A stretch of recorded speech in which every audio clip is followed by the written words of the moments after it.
Audio 2 पुस्तक का नाम पितर हमारे अदृश्य सहायक, रहस्यों से भरा परोक्ष जगत। यह एक सुनिश्चित तथ्य है कि अदृश्य जगत के सूक्ष्म शरीरधारी आत्माओं के साथ संबंध साधन आदान प्रदान का द्वार खोलने से मनुष्य का अपना दायरा और कार्यक्षेत्र बढ़ेगा। आधार रहित संपर्क ही डरावने परिणाम प्रस्तुत करते हैं, अन्यथा सांप, शेर, रीछ, बंदर तक के पालतू बनने पर दोनों पक्षों को ही उसका सत्परिणाम मिलता है। अदृश्य आत्माएं किसी आचार संहिता के आधार पर मनुष्य जगत के साथ संपर्क साधें तो दो लोगों के बीच महत्वपूर्ण प्रत्यावर्तन चल पड़ेगा और मृतकों एवं जागृतों के बीच नाम मात्र का अंतर रह जाएगा। गत के अनुभवों का लाभ उठाने से मनुष्य पुराने स्नेह संपर्क के जीवित रहने पर दिवंगत आत्माएं अपने अपने लिए एक उत्साहवर्धक आधार बनने की प्रसन्नता अनुभव करेंगे। प्राचीन काल में मृतकों और जीवितों के बीच ऐसा ही उपयोगी प्रत्यावर्तन चलता था। श्राद्ध परंपरा में इस प्रकार के बीजांकुर मौजूद हैं। दृश्य लोक कितना ही महत्वपूर्ण क्यों न हो, अदृश्य लोक की विशिष्टता के साथ उसकी तुलना नहीं हो सकती। संपदा की आवश्यकता से इनकार नहीं किया जा सकता, किंतु उत्कृष्टता का भी तो कोई मूल्य है। दृश्य जगत का पुरुषार्थ आवश्यक होते हुए भी पर्याप्त नहीं है। एकाकी पूर्णता तभी पूरी हो सकेगी जब चेतनात्मक विभूतियों का उपार्जन, संचय एवं अभिवर्धन बन पड़े। वस्तुतः यह समूचा क्षेत्र आत्मिकी का है, उसे उपेक्षित नहीं किया जाना चाहिए और न ऐसी अस्त व्यस्त स्थिति में रहने दिया जाना चाहिए जिसमें कि वह इन दिनों पड़ी हुई है। वास्तव में अदृश्य जगत अपने आप में परिपूर्ण रहस्य, रोमांच से भरी एक दुनिया है। वह उतनी ही विलक्षण है जितनी कि हमारी निहारिका, सौरमंडल एवं ब्रह्मांड का यह पूरा दृश्य परिकर है। मनुष्य की स्वयं की अपनी दुनिया एवं समाज व्यवस्था है, उसी तरह जलचरों, सूक्ष्मजीवी, परजीवी, कृमि, कीटकों, वायरस, बैक्टीरिया आदि का भी अपना एक विलक्षण जगत है। उनकी भी अपनी रीति नीति है एवं मनुष्य की दुनिया से सर्वथा भिन्न आवश्यकताएं एवं कठिनाइयां हैं जो दृश्यमान नहीं है। ऐसा अदृश्य लोक मरणोत्तर जीवनावधि में रह रहे जीवधारियों का भी है, जिसके प्रमाण उदाहरण आए दिन मिलते रहते हैं। पितर एवं अदृश्य सहायक यहीं रहते हुए निर्धारित समय व्यतीत करते हैं एवं समय आने पर समान गुणधर्मी आत्माओं से अपना संपर्क तोड़कर स्नेह, सौजन्य, सहयोग का सिलसिला चलाते हैं। पितरगण अपने श्रेष्ठ जीवन काल की ही तरह मरणोत्तर स्थिति में भी किसी के काम आने, सहायता पहुंचाने अथवा हितकारी परिस्थितियां बनाने में योगदान करना चाहते हैं। आत्मिकी का यह अध्याय रहस्यपूर्ण तो है ही, अपने आप में शोध का विषय भी है। सतत अनुग्रह बरसाने वाले सदाशय पितर। मरण और पुनर्जन्म के बीच के समय में जो समय रहता है उसमें जीवात्मा क्या करता है, कहाँ रहता है आदि प्रश्नों के संबंध में भी विभिन्न प्रकार के उत्तर हैं, पर उनमें भी एक बात सही प्रतीत होती है कि उस अवधि में उसे अशरीरी किंतु अपना मानवीय अस्तित्व बनाए हुए रहना पड़ता है। जीवन मुक्त आत्माओं की बात दूसरी है। वे नाटक की तरह जीवन का खेल खेलती हैं और अभिष्ट उद्देश्य पूरा करने के उपरांत पुनः अपने लोक को लौट जाती हैं। इन्हें वस्तुओं, स्मृतियों, घटनाओं एवं व्यक्तियों का न तो मोह होता है और न उनकी कोई छाप इन पर रहती है, किंतु सामान्य आत्माओं के बारे में यह बात नहीं है। वे अपनी अतृप्त कामनाओं, विछोह, संवेदनाओं, राग, द्वेष की प्रतिक्रियाओं से उद्विग्न रहती हैं। फलतः मरने से पूर्व वाले जन्म काल की स्मृति उन पर छाई रहती है और अपनी अतृप्त अभिलाषाओं को पूर्ण करने के लिए ताना बाना बुनती रहती हैं। पूर्ण शरीर न होने से वे कुछ अधिक तो नहीं कर सकती, पर सूक्ष्म शरीर से भी वे जिस तिस को अपना परिचय देती हैं। इस स्तर की आत्माएं भूत कहलाती हैं। वे दूसरों को डराती या दबाव देकर अपनी अतृप्त अभिलाषाएं पूरी करने में सहायता करने के लिए बाधित करती हैं। भूतों के अनुभव प्रायः डरावने और हानिकारक ही होते हैं, पर जो आत्माएं भिन्न प्रकृति की होती हैं वे डराने, उपद्रव करने से विरत ही रहती हैं। अमेरिका के राष्ट्रपति भवन में समय समय पर जिन पितरों के अस्तित्व अनुभव में आते रहते हैं, उनके आधार पर यह मान्यता बन गई है कि वहां पिछले कई राष्ट्रपतियों की प्रेतात्माएं डेरा डाले पड़ी हैं। इनमें अधिक बार अपने अस्तित्व का परिचय देने वाली आत्मा अब्राहम लिंकन की है। ये आत्माएं वहां रहने वालों को कभी कोई कष्ट नहीं पहुंचाती। वस्तुतः उपद्रवी आत्माएं तो दुष्टों की होती हैं। मरण के समय में विक्षुब्ध मनस्थिति लेकर मरने वाले अक्सर भूत प्रेत की योनि भुगतते हैं, पर कई बार सद्भाव संपन्न आत्माएं भी शांति और सुरक्षा के सदुद्देश्य लेकर अपने जीवन भर संबंधित व्यक्तियों को सहायता देती, परिस्थितियों को संभालती तथा प्रिय वस्तुओं की सुरक्षा के लिए अपने अस्तित्व का परिचय देती रहती हैं। पितृवत स्नेह, दुलार और सहयोग देना भर उनका कार्य होता है। पितर ऐसी उच्च आत्माएं होती हैं जो मरण और जन्म के बीच की अवधि को प्रेत बनकर गुजारती हैं और अपने उच्च स्वभाव संस्कार के कारण दूसरों की यथासंभव सहायता करती रहती हैं। इनमें मनुष्यों की अपेक्षा शक्ति अधिक होती है। सूक्ष्म जगत से संबंध होने के कारण उनकी जानकारियां भी अधिक होती है। उनका जिनसे संबंध हो जाता है उन्हें कई प्रकार की सहायताएं पहुंचाती हैं। भविष्य ज्ञान होने से वे संबद्ध लोगों को सतर्क भी करती हैं तथा कई प्रकार की कठिनाइयों को दूर करने एवं सफलताओं के लिए सहायता करने का भी प्रयत्न करती हैं। ऐसी दिव्य आत्माएं अर्थात पितर सदाशयी असद्भाव संपन्न और सहानुभूतिपूर्ण होती हैं। वे कुमार्गामिता से असंतुष्ट होती तथा सन्मार्ग पर चलने वालों पर प्रसन्न रहती हैं। पितर वस्तुतः देवताओं से भिन्न किंतु सामान्य मनुष्य से उच्च श्रेणी की श्रेष्ठ आत्माएं हैं। वे अशरीरी होती हैं। देहधारी से संपर्क करने की उनकी अपनी सीमाएं होती हैं। हर किसी से वे संपर्क नहीं कर सकती। कोमलता और निर्भीकता, श्रद्धा और विवेक दोनों का जहाँ उचित संतुलन सामंजस्य हो, ऐसी अनुकूल भाव भूमि ही पितरों के संपर्क के अनुकूल होती है। सर्वसाधारण उनकी छाया से डर सकते हैं, जबकि डराना उनका उद्देश्य नहीं होता। इसलिए वे सर्वसाधारण को अपनी उपस्थिति का आभास नहीं देती। वे उपयुक्त मनोभूमि एवं व्यक्तित्व देखकर ही अपनी उपस्थिति प्रकट करती और सत परामर्श, सहयोग, सहायता तथा सन्मार्ग दर्शन कराती हैं। अवांछनीयताओं के निवारण, अनीति के निराकरण की सत प्रेरणा पैदा करने तथा उस दिशा में आगे बढ़ने वालों की मदद करने का काम भी ये उच्चाशयी पितर आत्माएं करती हैं। अतः भूत प्रेतों से विरक्त रहने, उनकी उपेक्षा करने और उनके अवांछित अनुचित प्रभाव को दूर करने की जहाँ आवश्यकता है, वहीं पितरों के प्रति श्रद्धा भाव दृढ़ रखने, उन्हें सद्भावना भरी श्रद्धांजलि देने तथा उनके प्रति अनुकूल भाव रखकर उनकी सहायता से लाभान्वित होने में पीछे नहीं रहना चाहिए। पितरों के भी अनेक स्तर होते हैं और उसी के अनुरूप वे सहायता करते हैं। श्री C.W. लेडविटर ने अपनी पुस्तक इनविजिबल हेल्पर्स में लिखा है कि 7 लोकों में से ऊपरी 6 लोकों से संबंधित 6 तरह की प्रेतात्माएं होती हैं और प्रत्येक स्तर के दायित्व तथा गतिविधियां भिन्न भिन्न होती हैं। प्रकृति, संस्कार, योग्यता एवं अभिरुचि के अनुरूप ये पितर सहायता एवं मार्गदर्शन का काम करते हैं। श्री लेडविटर ने अपनी उपरोक्त पुस्तक में विश्व के विभिन्न समुदायों में प्रचलित पितरों संबंधी धारणाओं के विवरण प्रस्तुत करते हुए यह स्पष्ट किया है कि पुरानी यूनानी एवं रोमन सभ्यता में ये आस्थाएं जहाँ धूमिल अस्पष्ट धारणाओं के रूप में विद्यमान है, वहीं इजिप्त, मिस्र तथा चीन की सांस्कृतिक आस्थाओं में पितरों से संबंधित विस्तृत कथाओं तथा कर्म कांडों की विद्यमानता है। इजिप्त सभ्यता के धर्म ग्रंथों का सार संदर्भ द बुक ऑफ डेड नामक ग्रंथ में संग्रहित है। उसमें पितरों की गतिविधियों एवं उनके द्वारा दी जाने वाली सहायताओं के सैकड़ों मामले विस्तार से दिए गए हैं, किंतु पितरों की गतिविधियों का निरूपण करने वाले नियम तथा प्रक्रियाएं स्पष्ट रूप में नहीं दी गई हैं। श्री लेडविटर ने अपनी पुस्तक में कहा है कि हिंदुओं में श्राद्ध की जो प्रक्रिया प्रतिष्ठित है तथा उनसे संबंधित जो विवरण हैं, वे सर्वाधिक प्रामाणिक एवं वैज्ञानिक हैं, किंतु अब वे भी मात्र कर्मकांड के रूप में अवशिष्ट हैं और परंपरागत रीति रिवाज बनकर रह गए हैं। उनके पीछे सन्निहित तत्वज्ञान को अधिकांश हिंदू भूल चुके हैं।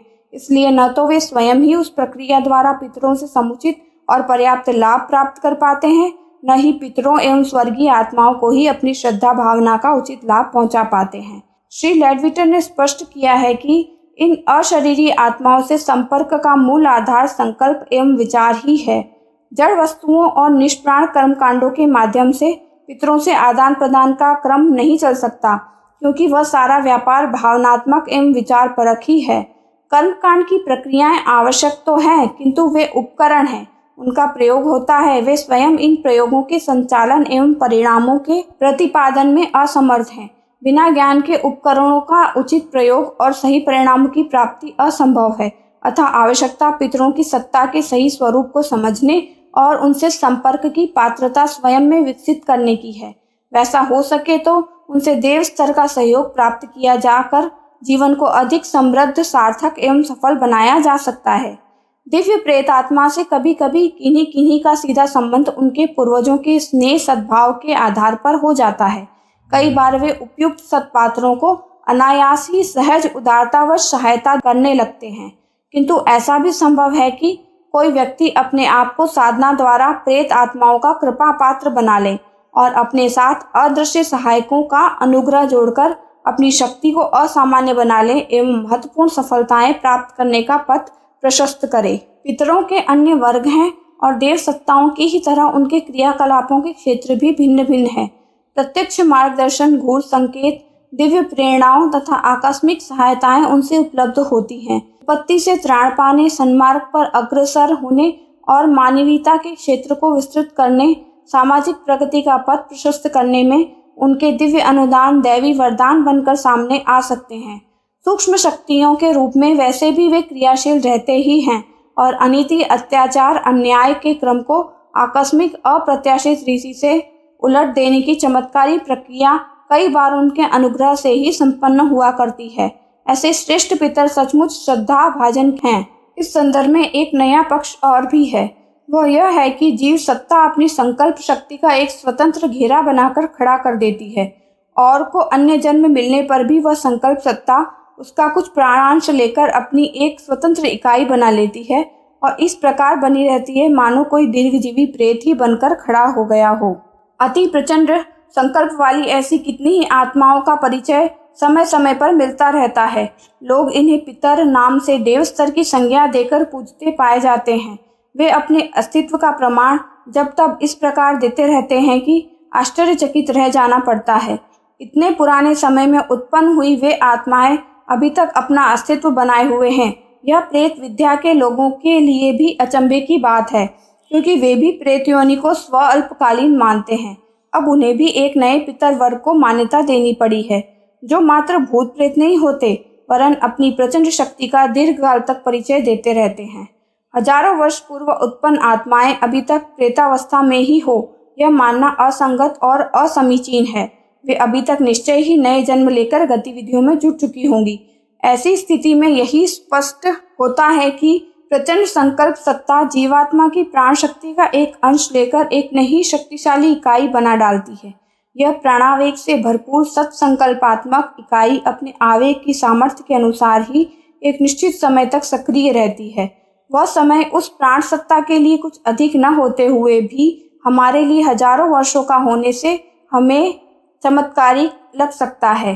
संकल्प सत्ता के साक्षात विग्रह स्वरूप ये पितर इकाइयां अपनी संरचना से सन्निहित तत्वों के अनुरूप ही गतिविधियां करती हैं, अन्य नहीं। अर्थात ये कुछ सीमित प्रयोजनों में ही मददगार हो सकती हैं।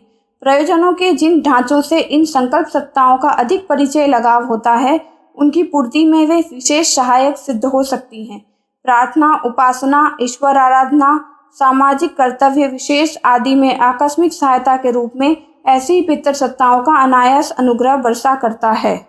पितरलोक की निराली झांकी। वॉशिंगटन के किसी चर्च में श्रीयुत रेवरेंड आर्थर फोर्ड का भाषण था। मृत आत्माओं को बुलाने और उनका जीवित मनुष्य के साथ संबंध स्थापित करने में फोर्ड की उन दिनों अमेरिका में वैसी ही ख्याति थी जिस तरह भारतवर्ष में अहमदनगर के श्री बीडी ऋषि और उनकी धर्मपत्नी की चर्चा रही है। श्रीमती रूथ मॉन्टगोमरी ने फोर्ड के बारे में अनेक बातें सुनी थी। वह स्वयं अमेरिका की प्रख्यात महिला थी और जॉन डिक्सन के संपर्क में आने के बाद वे आत्मा, मृत्यु, परलोक, पुनर्जन्म आदि पर विस्तृत खोज कर रही थी। एक दिन एक लाइब्रेरी में उन्होंने श्री शेरवुड एडी की प्रसिद्ध पुस्तक आप मृत्यु के बाद भी जीवित रहेंगे, you will survive after that पढ़ी। उसमें फोर्ड की उपलब्धियों की विस्तृत चर्चा थी। श्री एडी इस विषय पर विश्वविख्यात लेखक माने जाते हैं। पूर्व में YMCA के संस्थापक भी वही थे। इसीलिए श्रीमती रूथ मॉन्टगोमरी ने निश्चय किया कि अब वो एडी से अभी फोर्ड की उपलब्धियों को सत्य और प्रमाणिक माना है, तो उनसे मिलकर निसंदेह अनेक तथ्यों का पता लगाया जा सकता है।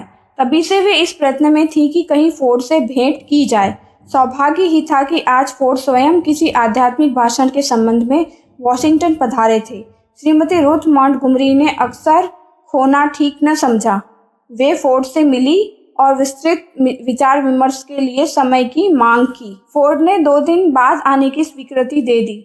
2 दिन बाद श्रीमती रूथ मॉन्टगोमरी फोर्ड से निज स्थान पर फिर मिली और उनसे पूछा, क्या यह निश्चित है कि मृत्यु के बाद जीवन का अंत नहीं हो जाता, वरन आत्माएं अपनी गतिविधियां और क्रियाकलाप उसी प्रकार जारी रखती हैं जिस तरह जीवित मनुष्य? फोर्ड ने उत्तर दिया, मृत्यु के पश्चात भी आत्माएं दूसरे लोकों में जाकर बराबर आध्यात्मिक उन्नति के प्रयत्न में रहती हैं।